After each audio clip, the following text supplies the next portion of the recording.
I'm going to pose a hypothetical here and get your opinion on it. Let's say you are a labor and delivery nurse and you have a mom and she's beginning to hemorrhage and you have to take her back for a crash C-section, and you say, we can save you.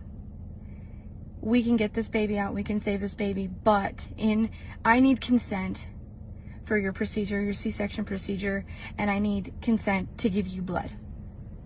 And this mom looks you square in the face and tells you, I will give you consent for the procedure, but I will not consent to blood. And in your mind, you're going, wait, what? What do you mean? Blood is harmless. It's not 100%, by the way. There are reactions, but they, are the reactions minimal? Sure. But it's not 100% harmless.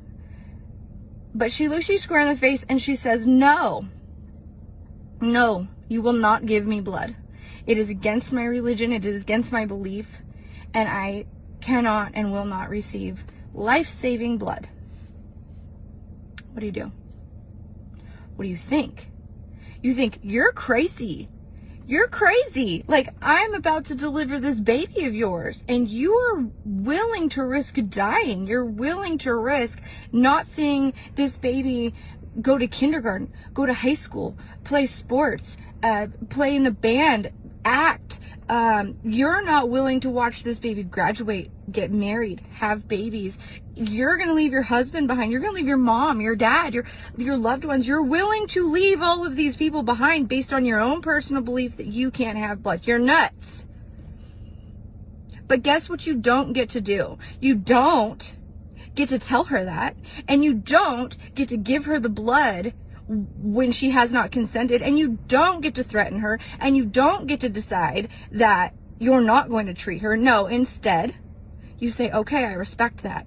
You put your big girl pants on, your big boy pants on, you go into that OR and you do absolutely everything in your power to bring that woman out of surgery so that she can see that baby. Right? That's what we do. That's what we do as healthcare professionals. We respect her decision to not take that life-saving blood, no matter how bonkers we think it is.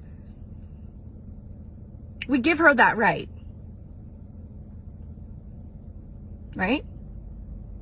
Isn't that what we're supposed to do? We don't walk into a room with somebody who needs us and look them square in the face and say, oh, should have been vaccinated. Who do you think you are? You don't do that. Why? Because it's your decision to get vaccinated, not theirs. They're allowed to make the choice. I'm willing to risk being sick. I'm willing to risk dying because this vaccine scares me. This vaccine goes against what I believe. This vaccine, A, B, C, D, E, it doesn't matter. It does not matter. As healthcare professionals, we make that decision. When somebody decides that they don't want to stop eating sugar and McDonald's and all of the things that are bad for them, yet they come in with congestive heart failure, guess what we do, y'all? We treat them. And we don't sit and chastise them. We don't look over them and be like, well, shouldn't have ate that McDonald's your whole life. Well, they shouldn't have, but here we are. And we took this job knowing that we weren't doing it for healthy people.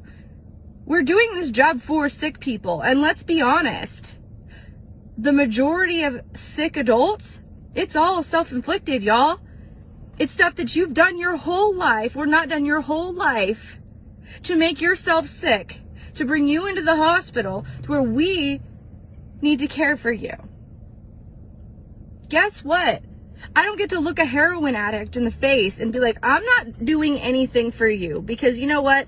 My mom's a heroin addict, and let me tell you what she's done. And that's true story. Do I hold a little bit of resentment for all these drug addicts and overdoses and irresponsibility? Yeah, of course I do. But do they get to see it on my face? No, they don't.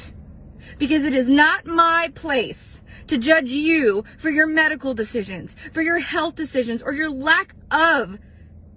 Okay? How dare you tell me what I have to put in my body and then treat me differently because I choose not to? Even though I think that person's crazy for not taking the blood, guess what? I don't get to treat her any different. And she's allowed to make that choice. She's allowed to decide, I'm going to die. I'm going to die on this hill because this hill is important to me.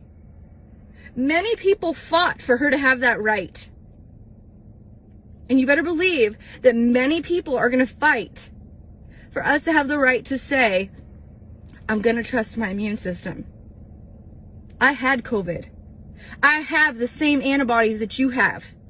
And how dare you pressure me? How dare you threaten me? And how dare you treat me any different? Think about it. That's real life, y'all. People are allowed to say, I don't want that.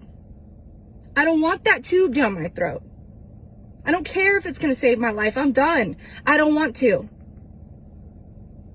I don't want this chemo anymore. I'm tired of it. No more. Send me home. My husband made that choice. My husband made that choice to say no more. No more. I'm going to die. And I'm okay with it. But I don't want your drugs anymore. Stop. And that's where I'm at right now. We're allowed to say no more. I don't want that vaccine. It scares me. It does not prove to give me anything more than I already have.